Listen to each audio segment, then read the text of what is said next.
Shalom, Shalom. Selamat pagi Bapak Ibu Saudara terkasih. Puji nama Tuhan, sedang berjumpa dengan Bapak Ibu di ibadah streaming GSKI Sleepy. Mari Bapak Ibu kita tenangkan hati dan pikiran kita. Kita masuk dalam hadirat Tuhan. Kita bersatu di dalam doa. Bapa di surga, selamat pagi Bapa. Pagi hari ini kembali kami datang di hadapan-Mu. Kami bersyukur berterima kasih ya Bapa untuk segala keadaan yang ada pada kami saat ini. Kami percaya Bapa, keadaan kami saat ini yang terbaik yang Bapa berikan bagi kami. Kami mau masuk dalam hadirat-Mu, layakan dan kuduskan kami Bapa.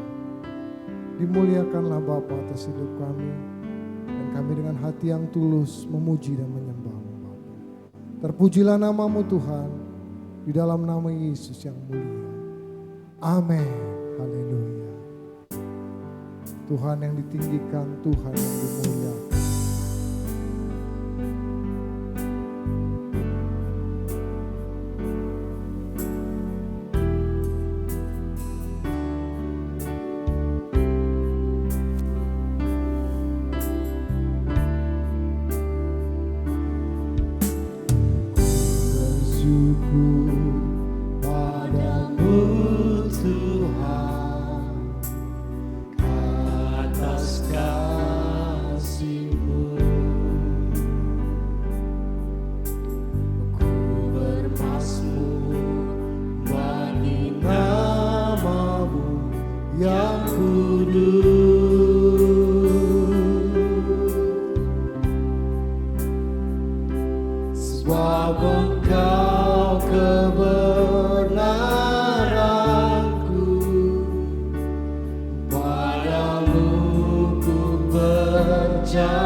Yang tulus katakan kepada Tuhan,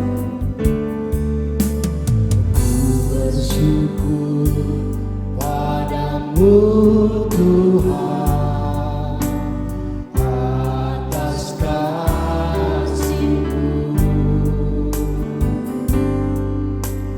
Ku bermazmur bagi nama-Mu yang kudus. Sebab Engkau kebenaran-Mu,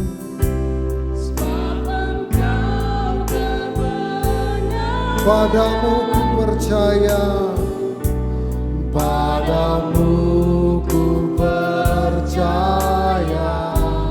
Amin. Betapa mulianya Tuhanku, ku rindu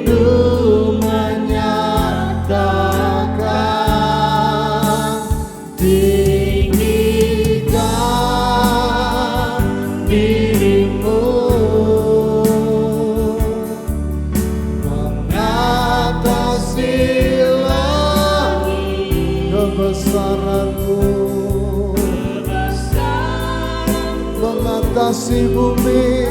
Haleluya. Mengatasi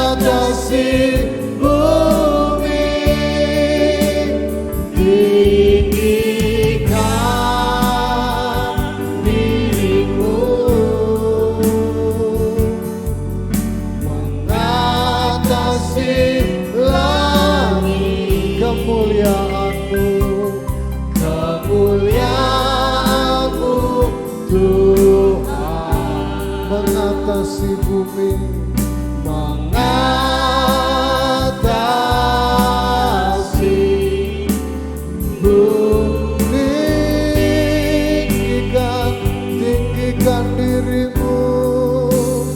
tinggikan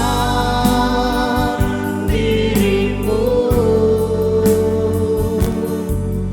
mengatasi langit, kebesaran-Mu Tuhan mengatasi bumi, mengatasi bumi, tinggikan dirimu, mengatasi langit, kemuliaan-Mu Tuhan mengatasi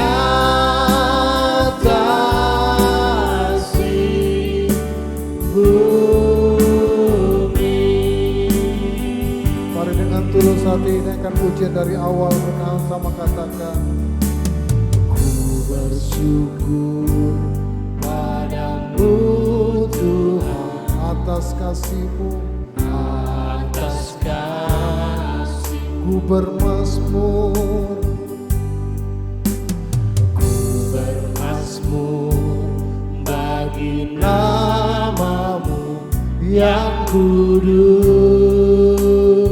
sebab Engkau kebenaran-Ku ya Bapa, sebab Engkau kebenaran, padamu ku bersyukur, amin, padamu ku percaya, haleluya. Betapa mulianya Tuhanku, ku rindu menyatakan, tinggikan dirimu,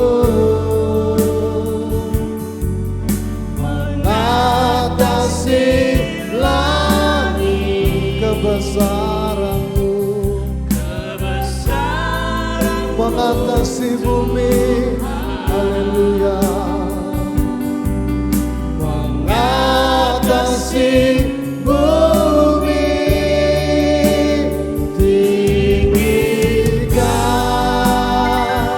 dirimu, mengatasi langit, kemuliaan-Mu, kemuliaan-Mu Tuhan mengatasi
Kami datang kepadamu Bapa,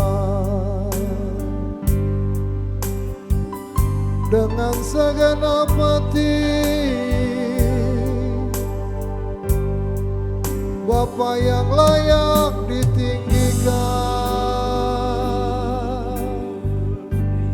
terima kasih.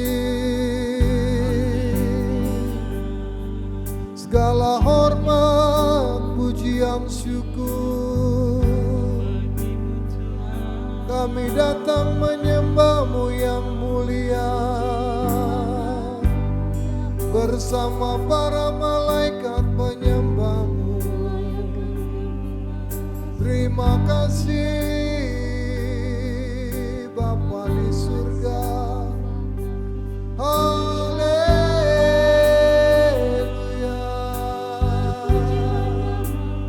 haleluya.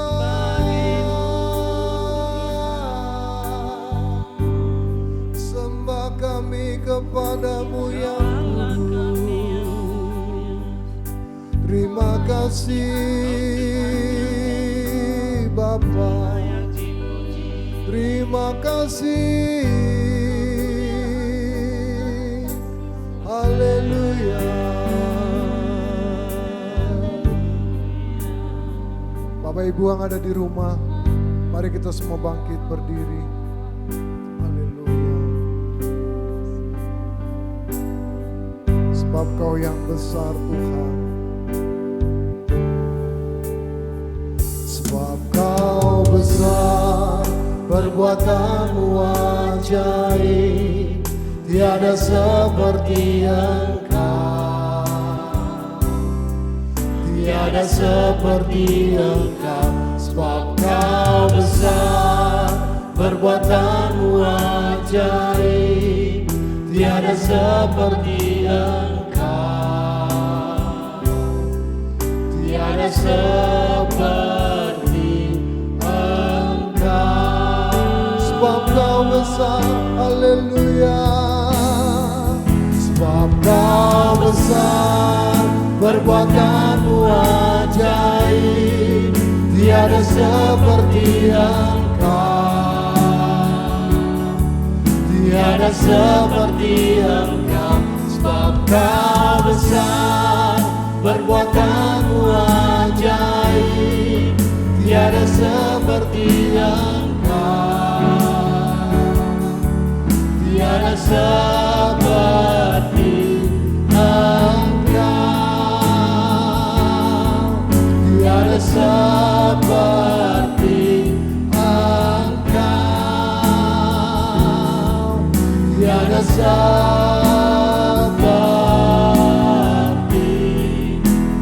Engkau.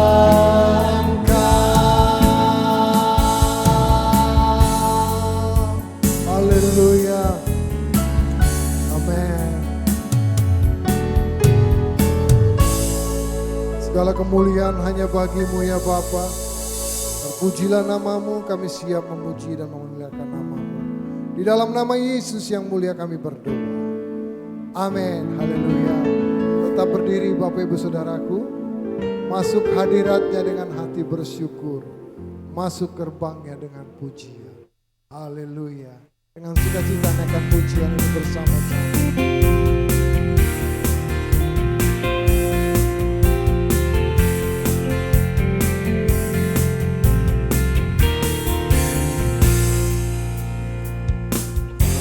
Hadiratnya dengan hati bersyukur, masuk gerbangnya dengan pujian, bermazmurlah bagi Dia, nyanyikan nyanyian baru, bersukacita sekarang, tinggikan Dia. Masuk hadiratnya,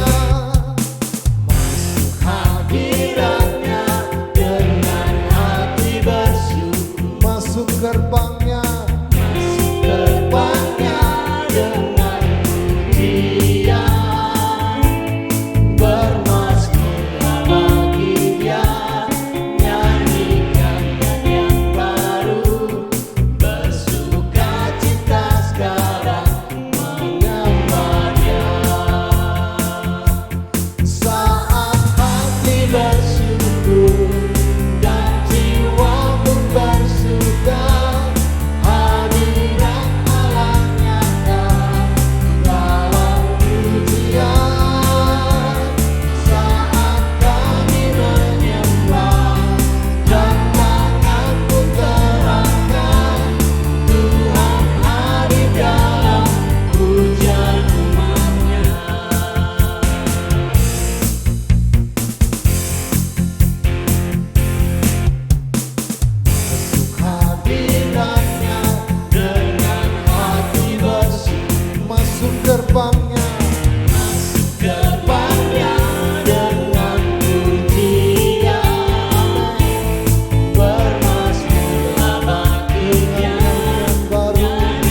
kemuliaan hanya bagi Tuhan.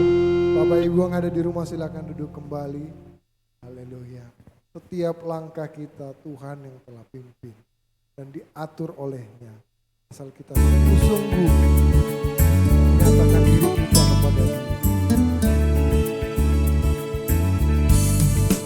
Langkahku diatur oleh Tuhan dan tangan kasih-Nya membimbingku di tengah gelombang dunia menakutkan. Hatiku tetap tenang teduh. Tiap langkahku ku tahu Tuhan yang pimpin ke tempat diriku diantarkan. Hingga sekali nanti aku tiba di rumah Bapa surga yang baik. Bait kedua, di waktu imanku mulai lemah. Di waktu imanku mulai lemah dan bila jalanku hampir sesat, ku pandang Juru Selamatku yang esa. Aku kuat sebab Tuhan dekat. Tiap langkahku ku tahu Tuhan yang pimpin ke tempat diriku diantarkan. Hingga sekali nanti aku tiba di rumah Bapa surga yang baik. Tiap langkahku ku tahu Tuhan yang pimpin ke tempat diriku diantarkan. Hingga sekali nanti aku tiba di rumah Bapa surga yang di rumah Bapa surga yang di rumah Bapa surga yang Haleluya. Mari kita siapkan hati dan pikiran kita untuk kebenaran firman Tuhan. Teduhkan gelombang jiwa kita. Berikan kami hati takut akan Engkau ya Bapa. Terima kasih Tuhan.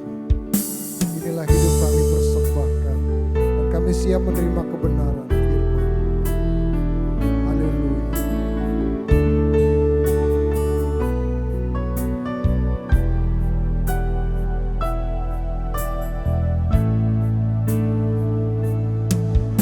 Berikan aku hati takut akan Engkau Tuhanku.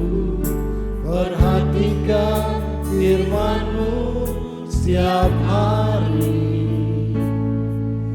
Jadikanku anak taat bagi Engkau Bapa-Ku. Yesus ku mau patuhi.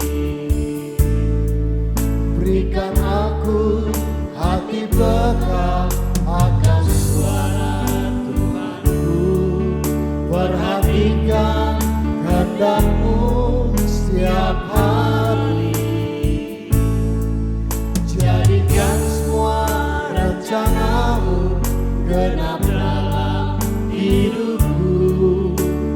Yesus, ku mau turuti. Berikan aku hati takut, berikan aku Hati takut akan Engkau Tuhanku. Perhatikan firman-Mu setiap hari. Jadikanku anak taat bagi Engkau Bapakku. Yesus, ku mau patuhi. berikan aku Hati peka akan suara Tuhan. perhatikan kehendak Perhatikan setiap hari. Amin. setiap hari. Haleluya. Jadikan semua rencana Amin. genap dalam hidupku. Yesus, ku mau Mari dengan sungguh-sungguh katakan, Ku ingin berkenan selalu di hadapan-Mu, menjadi pribadi seperti yang Kau inginkan. Yesus, tujuan hidupku hanya Engkau berserah. ku ingin berkenan. Ku ingin berkenan selalu di hadapan-Mu, menjadi pribadi seperti yang Kau inginkan. Yesus, tujuan hidupku hanya. Mari Bapak Ibu yang ada di rumah kita bangkit berdiri. Ku ingin berkenan, Ku ingin berkenan selalu di hadapan-Mu, menjadi pribadi seperti yang Kau inginkan. Yesus, tujuan hidupku hanya Engkau bersuka. ku ingin berkenan. Ku ingin berkenan selalu di hadapan, Saya mengundang hambanya, bahwa pendeta Rob bersama pribadi seperti yang Kau inginkan. Yesus, tujuan hidupku hanya Engkau bersuka. Hanya Engkau, hanya Engkau bersuka, hanya Engkau, Hanya Engkau bersuka. kesukaanku.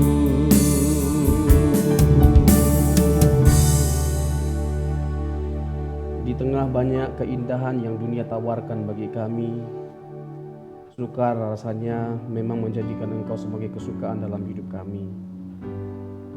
Di tengah banyaknya godaan dan tantangan, sukar rasanya untuk kami menjadi taat dan setia kepadamu.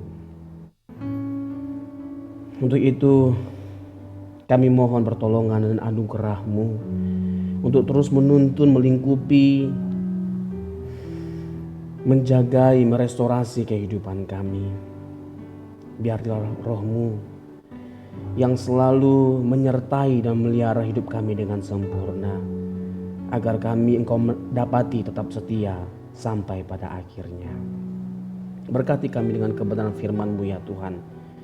Kami rindu, kami haus akan firman-Mu, dan ubahkan kami lewat kebenaran firman-Mu yang penuh dengan kuasa.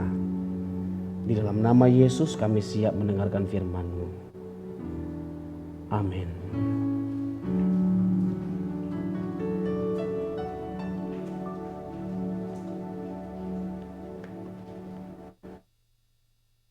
Shalom Bapak Ibu Saudara seiman yang terkasih. Kita sungguh sangat bersyukur buat pemeliharaan, penyertaan Tuhan yang selalu nyata dalam kehidupan kita, dalam segala situasi dan keadaan hidup kita. Nah, hari ini saya akan membahas satu topik yang sangat penting untuk kita pahami, karena ini bertalian erat dengan bagaimana kita menjalani kehidupan kita sebagai orang percaya, yaitu mengenai iman dan penderitaan. Sekali lagi, mengenai iman dan penderitaan. Saya akan berfokus untuk membahas tentang iman terlebih dahulu. Apa iman itu? Dan bagaimana kita harus menjalani kehidupan kita sebagai seorang yang beriman. Kalau kita memahami dengan baik arti dari iman, dan kalau kita memahami dengan baik esensi kita menjadi Kristen, maka sangat besar kemungkinan kita bisa memandang dan menyikapi masalah hidup kita dengan benar. Maka tidak ada seorang pun yang akan menjadi kecewa, putus asa, bahkan meninggalkan imannya hanya karena penderitaan atau persoalan hidup sebesar apapun itu. Nah, saya akan menyampaikan sesederhana mungkin, sebaik mungkin, agar kita bisa menangkap apakah apakah benar bahwa memahami esensi iman, natur iman, dan karakteristik dari seorang Kristen yang sejati itu bisa membantu kita untuk bisa memahami, memandang, dan menyikapi setiap masalah hidup dengan benar. Nah, kita harus tahu bahwa tujuan kita percaya Yesus itu bukanlah supaya kita bebas dari masalah atau persoalan dan hidup. Tujuan dari kita beriman kepada Kristus bukanlah supaya kita bebas dari masalah dan persoalan hidup, karena faktanya kita tidak pernah melihat ada indikasi dalam Alkitab atau Injil atau Perjanjian Baru di mana Tuhan akan membebaskan kita dari segala penderitaan. Tidak ada janji seperti itu kita temukan. Dan menjadi aneh kalau kita menjadikan itu sebagai tolak ukur dari kekristenan kita, di mana bukti bahwa kita adalah seorang yang beriman, seorang yang mengasihi Tuhan, dengan kita tidak lagi mengalami penderitaan. Itu sebuah karakteristik atau ukuran yang salah. Makanya tidak menjadi heran ya betapa mudahnya kita rapuh, putus asa, kecewa. Karena apa? Karena kita salah memandang kekristenan itu. Sehingga salah pula ya pengiringan kita akan Kristus. Nah, menjadi penting untuk kita benar-benar serius memperkarakan kehidupan kekristenan kita. Kalau kita melihat Injil, kita berefleksi kepada kehidupan jemaat mula-mula, kita bisa melihat bagaimana justru ketika seseorang menjadi Kristen, dia diperhadapkan dengan pergumulan yang hebat karena imannya. Hal itu membuat kita berkesimpulan bahwa ternyata ada konsekuensi dengan kita menjadi Kristen. Ada konsekuensi dengan kita beriman kepada Kristus. Ada konsekuensi yang harus kita tanggung, yang harus kita pikul. Dan dengan jelas Alkitab berulang kali menegaskan seperti Lukas 9 ayat 23, Tuhan memerintahkan kita untuk menyangkal diri dan memikul salib. Ingat, memikul salib bukan memikul rantang. Memikul rantang itu teologi kemakmuran. Tuhan menginginkan kita memikul salib. Salib kita bukan salibnya Tuhan Yesus, Karena salibnya kita berbeda dengan salib Tuhan Yesus. Salibnya Tuhan Yesus itu berbicara tentang keselamatan, ya, upaya Allah dalam menyelamatkan umat manusia. Dia menanggung penderitaan. Penderitaan yang dia tanggung karena dosa dan pelanggaran yang kita lakukan. Itu salib Tuhan Yesus. Berbicara tentang keselamatan. Salibnya kita berbicara tentang apa? Penderitaan karena mengikut Yesus. Nah, ini salib kita. Dan ini harus kita pikul. Apapun konsekuensi atau harga yang harus kita bayar, kita harus tanggung, kita harus pikul. Dan itulah yang menjadi bukti bahwa kita sungguh-sungguh pengikut Kristus. Tidak ada konsekuensi yang tidak kita bayar. Tidak ada konsekuensi yang tidak kita penuhi. Sehingga salah alamat. Ya kan, kalau kata Ayu Ting Ting, alamat palsu. Salah alamat kita menjadi Kristen kalau kita menginginkan kita bebas dari segala masalah atau penderitaan hidup. Karena Tuhan tidak pernah menjanjikan itu. Bahkan sebaliknya Tuhan menginginkan untuk kita terus bertumbuh di dalam Dia melalui berbagai macam peristiwa. Tuhan memproses kita melalui berbagai macam peristiwa, dan penderitaan atau persoalan hidup menjadi salah satu sarana yang Tuhan pakai untuk mendewasakan, untuk memurnikan setiap kita. Dan seharusnya kekristenan memandang bahwa masalah itu bukan kutuk, penderitaan. Kalau masalah atau penderitaan hidup bisa membuat kita menjadi semakin dekat, semakin cinta, semakin saleh, semakin berubah, semakin bertobat. Bukankah penderitaan itu adalah berkat? Bukankah Tuhan yang Maha Kasih itu bisa mendatangkan sesuatu yang baik dari sesuatu yang tidak baik? Tidak ada yang menginginkan penderitaan. Saya juga tidak ingin menderita. Tetapi kalau Tuhan bisa mendatangkan kebaikan dari sesuatu yang tidak baik, sesuatu yang kita pandang tidak baik seperti masalah hidup, penyakit, bencana, pandemi, dan sebagainya macamnya. Kalau Tuhan bisa mendatangkan kebaikan lewat semua peristiwa yang tidak baik ini, bukankah seharusnya kita memandang bahwa berkat, bahwa persoalan hidup itu, penderitaan itu adalah berkat. Roma 8 ayat 28. Kita tahu sekarang bahwa Allah turut bekerja untuk mendatangkan kebaikan dalam segala hal bagi mereka yang mengasihi Dia. Apa buktinya bahwa kita itu sungguh-sungguh mengasihi Tuhan? Kita mau diproses oleh Tuhan. Diproses oleh Tuhan lewat berbagai macam peristiwa kehidupan. Dan penderitaan menjadi bagian di dalamnya. Bagi mereka yang mengasihi Dia. Perkarakan ini, apakah kita benar sungguh-sungguh mengasihi Tuhan? Kalau kita adalah orang yang sungguh-sungguh mengasihi Tuhan, seharusnya tidak ada dalam hidup ini, tidak ada bagian dalam hidup ini, tidak ada hal di dalam hidup kita yang tidak kita syukuri. Termasuk hal yang tidak menyenangkan bagi kita, yaitu persoalan hidup. Karena kita tahu ternyata Tuhan mendatangkan kebaikan. Dan kebaikan yang dimaksud dalam Roma 8 ayat 28 itu bukan dari miskin jadi kaya.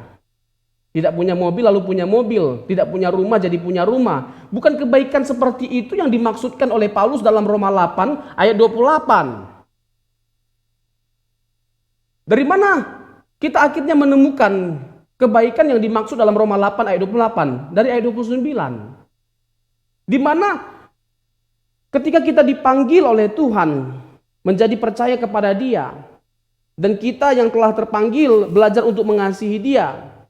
Karena kita mengasihi Dia, Tuhan memproses kita dengan segala peristiwa. Tujuannya adalah supaya kita menjadi serupa dengan gambaran anaknya, ayat 29, yaitu Yesus.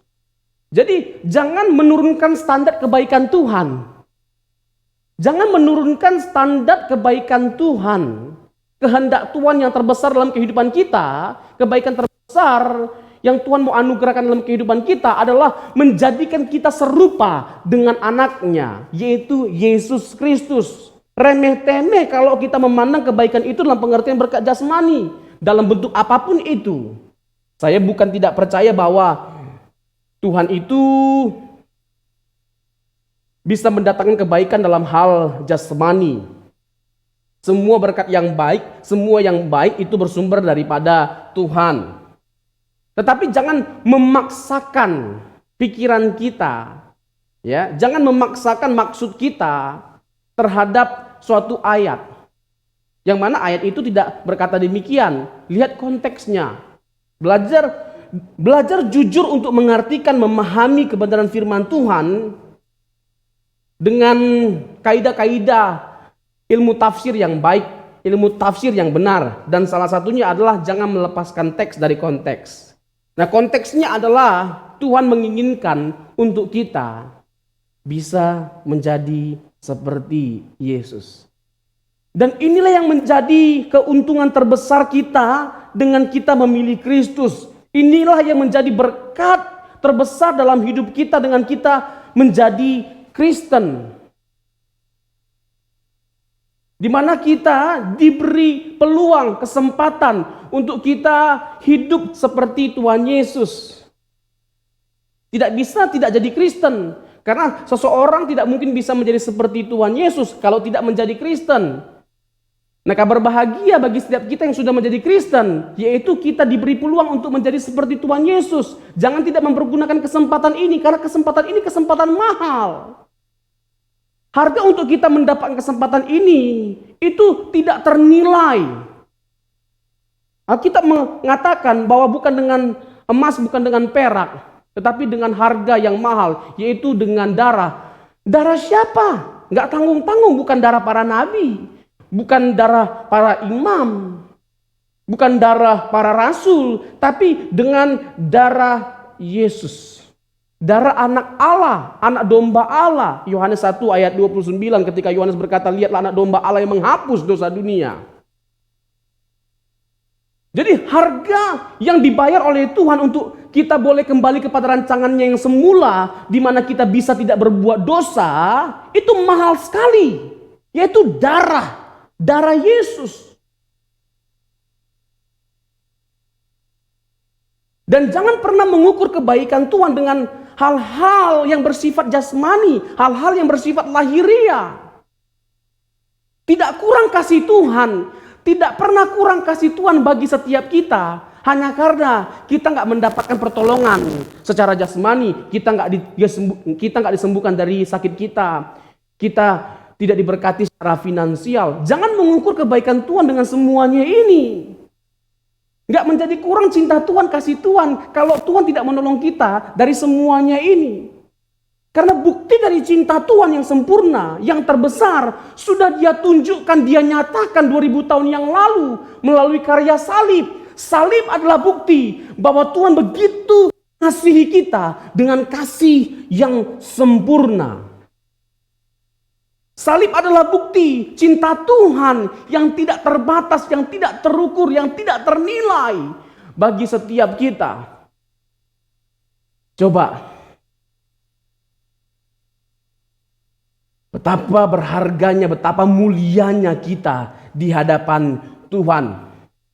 Siapapun kita dengan segala latar belakang kita, jangan menjadi ciut hanya karena kita bukan seorang yang hebat, seorang yang berlatar belakang dari keluarga yang besar, yang kaya raya. Jangan menjadi ciut. Karena Tuhan tidak pernah mengukur mulia atau hinanya kita pada hal-hal yang bersifat lahiriah yang kita miliki. Kita berharga karena Kristus telah mati bagi setiap kita. Dan kita pasti diperkenankan oleh Tuhan ketika kita meresponi anugerahnya. Kita meresponi pengorbanannya dengan kita rela untuk melakukan apapun bagi kemuliaannya. Sebagaimana Bapa tidak menyisahkan sedikit pun dari yang terbaik pada dirinya, tidak menyisahkan sedikit pun.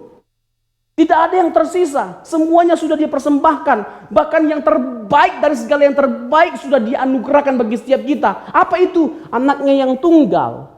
Jadi kalau Allah tidak menyisahkan sesuatu yang baik pada dirinya, maka tidak ada bagian dalam hidup kita yang kita sisakan. Semuanya harus kita persembahkan bagi kemuliaan Tuhan. Yang setuju katakan amin. Ya, amin aja Bapak Ibu, meskipun saya nggak mendengarkannya. Jadi, beriman itu berbicara tentang kesetiaan dan ketaatan kita dalam melakukan segala perintah dan kehendak Tuhan. Sekali lagi, beriman berbicara tentang kesetiaan dan ketaatan kita dalam melakukan segala perintah dan kehendak Tuhan. Karena iman itu berbicara tentang kesetiaan dan ketundukan kita kepadanya, maka apapun yang kita alami atau yang kita hadapi tidak pernah mengubah kesetiaan dan iman percaya kita kepada Yesus. Oh, bukan tidak ada tantangan, bukan tidak ada godaan. Tantangannya, godaannya itu besar. Tapi sebesar apapun tantangan yang kita hadapi, godaan yang kita hadapi, justru itu semua adalah alat uji dari kesetiaan kita kepada Tuhan. Semuanya itu dipakai Tuhan sebagai sarana untuk menguji kesetiaan kita, ketaatan kita kepada Tuhan.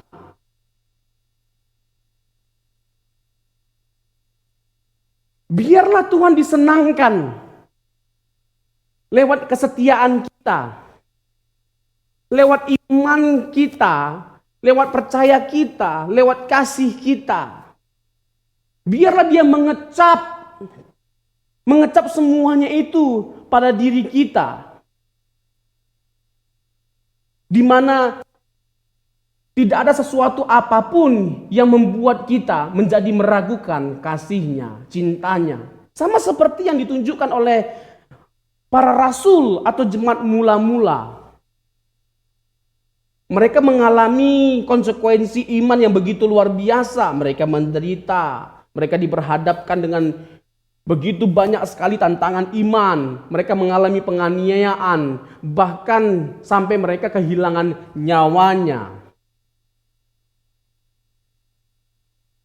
Dari dulu sudah terlihat bagaimana ada harga yang begitu mahal ternyata yang harus dibayar oleh setiap mereka yang memutuskan untuk percaya Yesus. Kalau Paulus mengatakan Roma 10 ayat yang ke-9, kita harus memahami ayat ini dengan baik. Sekali lagi sesuai dengan konteksnya. Roma pasal yang ke-10 ayat yang ke-10. Karena dengan hati orang percaya dan dibenarkan, dan dengan mulut orang mengaku dan diselamatkan.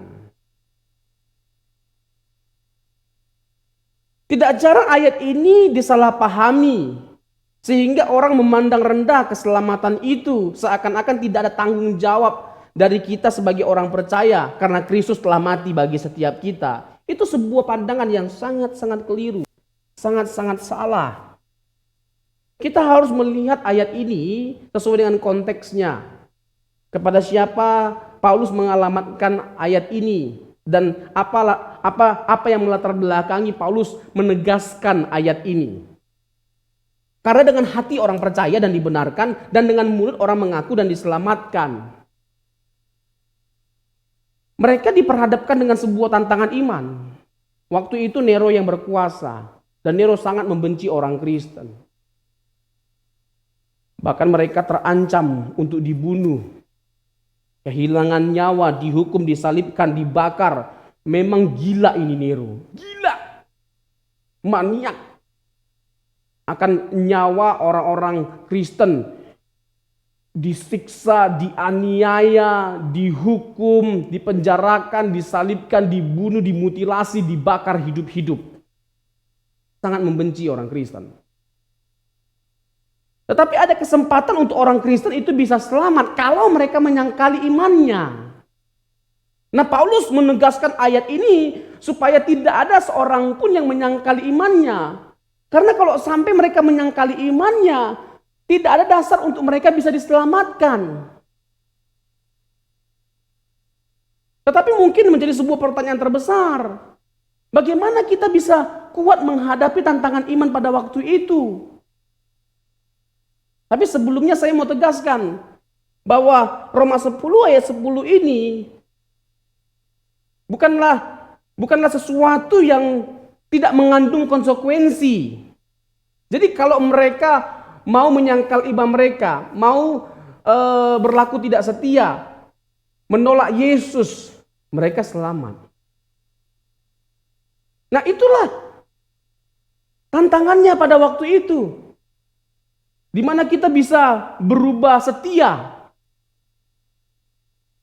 Nah, kalau kita tidak benar-benar kuat, kokoh di dalam Kristus, di dalam pengharapan, tidak mungkin kita bisa kuat dalam kita menghadapi situasi kondisi seperti saat-saat itu.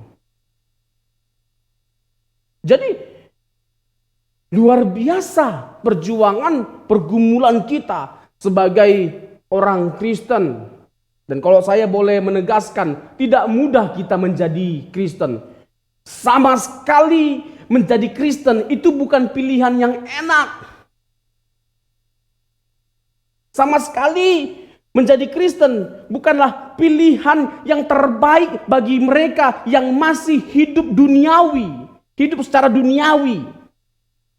Memilih menjadi Kristen itu adalah sebuah kerugian bagi mereka yang masih matre, masih mengharapkan dunia dengan segala keindahannya.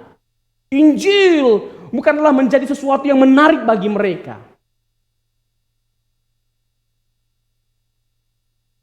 Pertaruhannya mahal, harganya mahal. Dan kalau kita nggak mau bayar harganya, sungguh sia-sia dengan kita menjadi Kristen.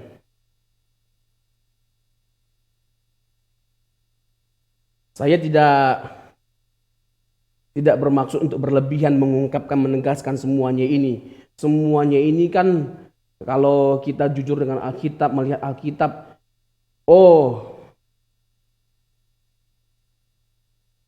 kita dapati betapa luar biasanya, betapa tegasnya Alkitab menyaksikan kebenaran yang saya sampaikan tadi. Bukan sesuatu yang berlebihan. Saya menyuarakan itu, bahwa kita tidak lagi tertarik pada keindahan dunia, ya, dengan segala kemegahannya. Itu salah satu harga yang harus kita bayar ketika kita memilih menjadi Kristen, percaya Yesus. Kita bukan tidak boleh menikmati keindahan dunia seperti orang pada umum, kita bukan berarti tidak boleh menikmati keindahan dunia sebagai orang Kristen, sebagai orang percaya. Ya, kita harus menikmati hidup. Ya, kita bukan menjadi orang aneh. Pada akhirnya kalau kita menjadi Kristen dalam pengertian udah nggak bisa lagi keluar negeri, jalan-jalan, senang-senang. Tetapi hati kita sudah tidak lagi melekat pada semuanya itu. Tidak ada sesuatu apapun yang membuat sukacita kebahagiaan kita menjadi kurang. Seakan-akan sukacita kita menjadi kurang kalau kita nggak jalan-jalan. Nah, ini kita mulai lari dari panggilan Injil. Boleh kita nikmati semuanya itu, tapi jangan sampai kita terpikat apalagi terikat dengan semuanya itu. Itu awal dari kesukaran bagi kita untuk mengiring Tuhan Yesus dengan benar. Bukti bahwa menjadi Kristen itu, mengikut Yesus itu mengandung konsekuensi. Terlihat pada case seorang anak muda yang kaya yang mau mengikut Yesus. Ada harga yang mahal yang harus dibayar. Dia bilang bahwa semuanya sudah dia lakukan. Ya, terkait dengan hukum Taurat. Dia sudah lakukan. Tetapi apa kata Tuhan Yesus kepada anak muda itu? If you want to be perfect, ya, jika kamu ingin menjadi sempurna, juallah hartamu dan bagikan kepada orang miskin dan ikutlah aku. Jadi kaya salah? Tidak. Faktanya Tuhan tidak bilang salah loh. Kamu kaya, kamu nggak boleh kaya. Tuhan nggak bilang begitu. Tetapi masalahnya dari anak muda ini adalah hatinya terikat pada kekayaannya. Dan keterikatannya pada sesuatu membuat dia tidak bisa maksimal mengikut Tuhan Yesus. Dan memang Bapak Ibu, salah satu hal yang membuat kita berat sekali dengan maksimal, dengan benar mengikut Tuhan Yesus adalah karena kita salah memandang uang, salah memandang harta. Dan Alkitab dengan jelas menegaskan akar dari segala kejahatan adalah cinta uang. Bukan uang loh, tapi cinta uang. Semua orang butuh uang, Pak. Bukan hanya Bapak Ibu, bukan hanya para pebisnis, pengusaha, pendeta Pak juga. Butuh uang. Saya juga butuh uang. Ya, secara manusiawi ngeri-ngeri sedap kadang-kadang. Di tengah banyak kebutuhan hidup, lalu uang nggak ada, itu ngeri-ngeri sedap juga. Pendeta juga butuh uang. Tetapi ingat, jangan sampai kita menjadi orang yang cinta uang. Sebanyak apapun harta kita, jangan menggantungkan sukacita kita, harapan kita pada harta yang kita miliki. Tuhan memberikan satu penegasan, pilih aku atau mamon.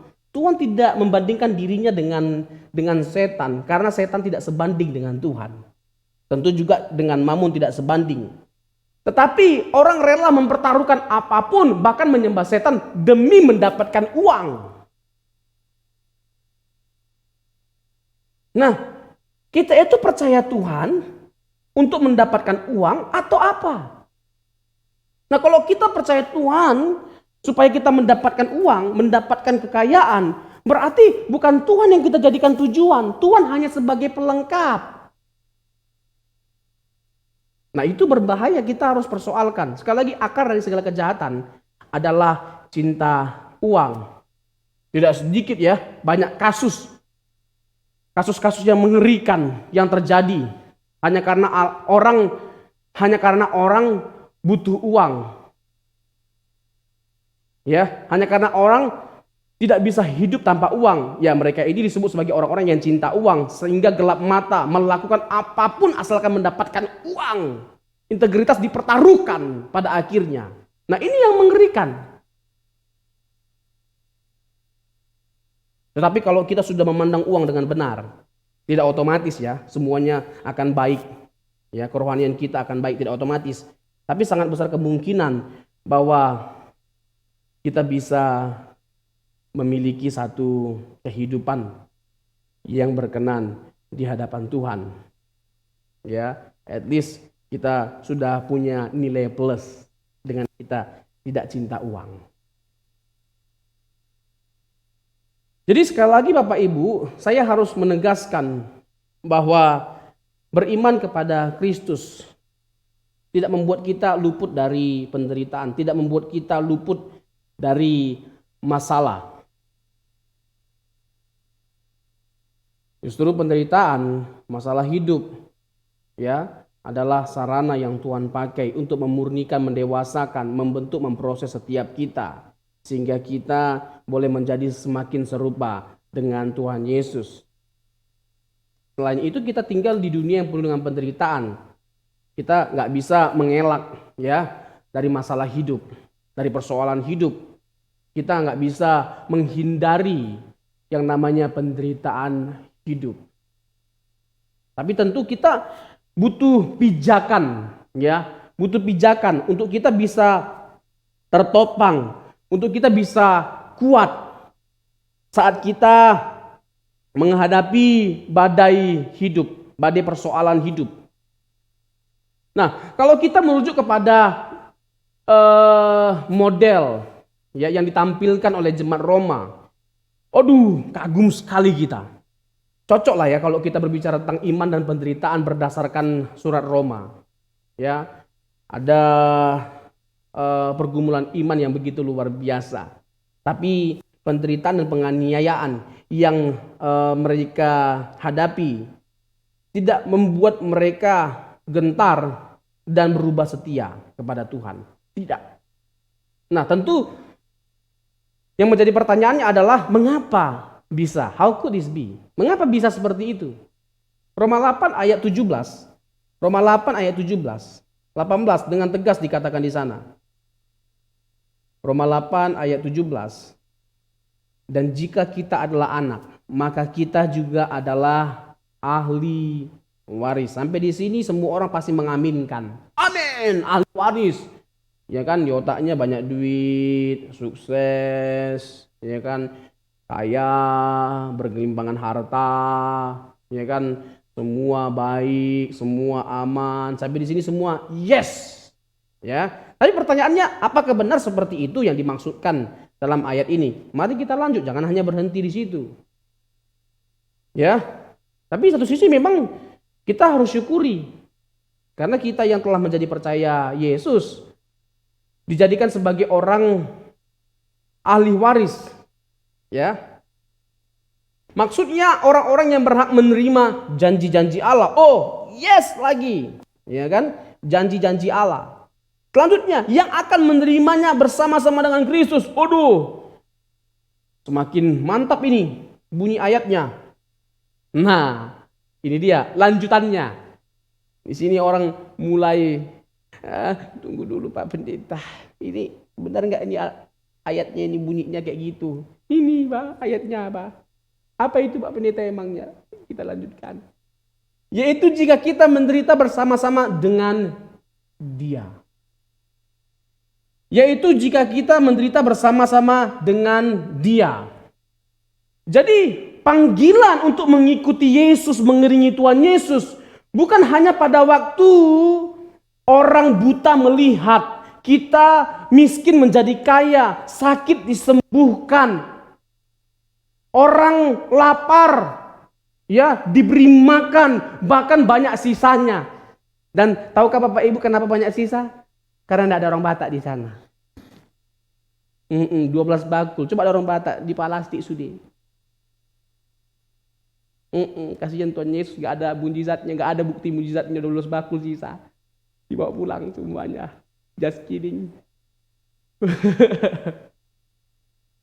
Jadi mengiring Tuhan Yesus itu bukan hanya pada saat itu semua. Tetapi sampai akhir. Ya, sampai akhir.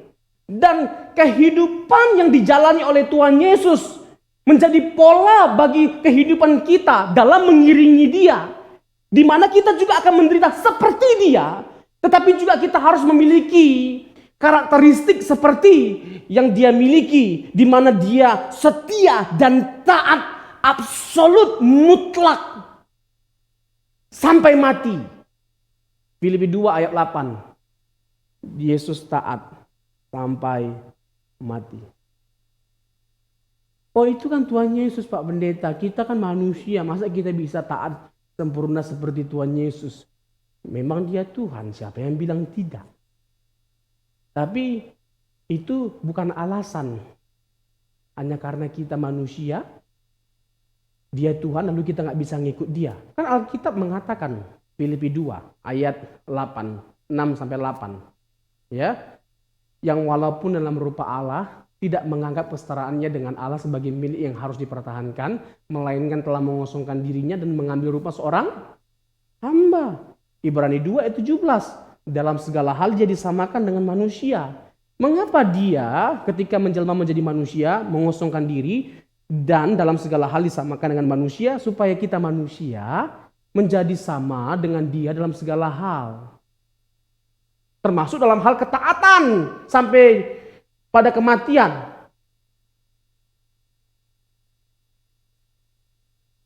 Jadi Dia taat sepenuhnya kepada Bapa.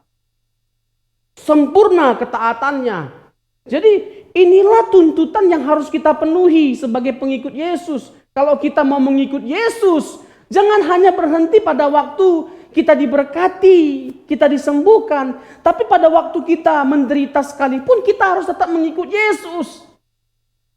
Jangan mengulangi kesalahan orang-orang yang ada pada waktu itu, termasuk murid Yesus.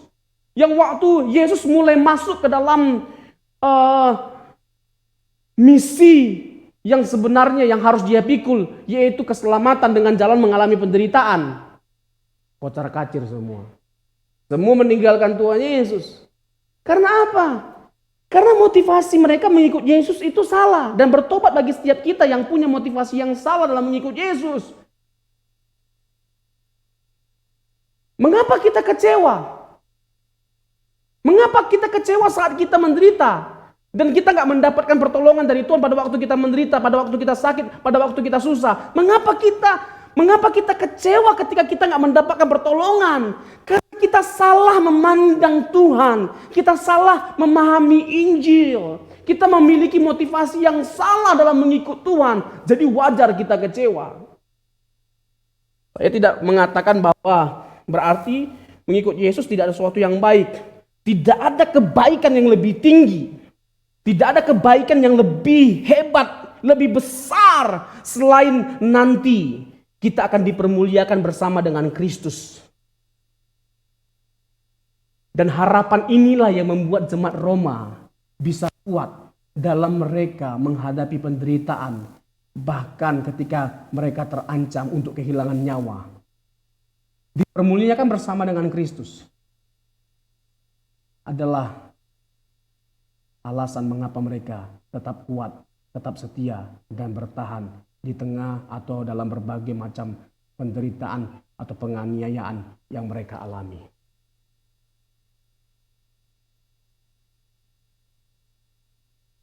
Berapapun harganya, kita harus bayar. Ayat 18, Roma 8 ayat 18. Sebab aku yakin bahwa penderitaan zaman sekarang ini tidak dapat dibandingkan dengan kemuliaan yang akan dinyatakan kepada kita. Waduh, ini dahsyat. Ayat inilah yang menggetarkan hati saya. Ayat inilah yang menguatkan saya. Ayat inilah yang menghibur saya. Dikala saya mengalami kesusahan. Dikala saya mengalami penderitaan atau masalah hidup. Ayat ini menjadi penghiburan. Dan bahkan menjadi penghiburan bagi setiap kita seharusnya orang-orang percaya. Sebab aku yakin bahwa penderitaan zaman sekarang ini tidak dapat dibandingkan dengan kemuliaan yang akan dinyatakan kepada kita. Pertama harus kita ketahui bahwa penderitaan yang kita alami, masalah yang kita alami, penganiayaan yang kita alami, itu tidak sebanding dengan penderitaan atau persoalan hidup yang dialami oleh Rasul Paulus pada waktu itu di zaman mula-mula. Belum seberapa masalah hidup kita dibandingkan dengan para rasul atau jemaat mula-mula pada waktu itu. Seharusnya lebih bisa kita bertahan dibandingkan dengan mereka. Karena pergumulan hidup mereka, pergumulan iman mereka lebih besar daripada kita. Tetapi sebesar apapun masalahnya, ya apapun tantangannya, yang menjadi alasan untuk kita kuat sama. Yang menjadi penghiburan bagi setiap kita itu sama. Apa itu? Dipermuliakan bersama dengan Kristus. Kemuliaan yang Tuhan janjikan, yang Tuhan sediakan bagi setiap kita. Aduh, gak dapat digambarkan dengan kata-kata. Pada waktu kita tutup mata di bumi, buka mata di surga. Aduh, itu kebahagiaan yang sempurna. Itu adalah momen yang paling kita tunggu-tunggu, yang paling kita nantikan. Bersama dengan Kristus selama-lamanya, di mana tidak ada air mata, duka cita, tidak ada lagi penderitaan, tidak ada lagi bahkan kematian yang bisa memisahkan kita dengan orang-orang yang kita kasihi. Itu adalah masa-masa yang paling menyenangkan, yang paling indah, yang paling kita nantikan. Dan itulah yang membuat, dan itulah yang menjadi alasan mengapa kita bisa kuat waktu kita menghadapi penderitaan sebesar apapun. Surga, tempat yang paling indah. Tapi apa yang membuat surga menjadi tempat yang paling kita nantikan, yang paling indah? Bukan hanya karena kita tidak lagi mengalami rasa sakit, penderitaan, duka cita, atau bahkan kematian. Bukan hanya karena itu. Tapi kita akan bersama dengan Kristus selama-lamanya. Dan bukankah itu yang menjadi kerinduan kita? Kita menikmati relationship, hubungan dan persekutuan yang benar bersama dengan Allah, bersama dengan Kristus di dalam kekekalan.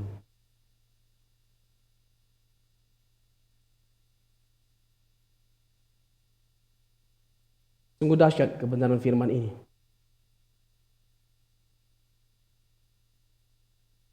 Sungguh dahsyat kehidupan kekristenan yang kita jalani. Kalau kita menghidupi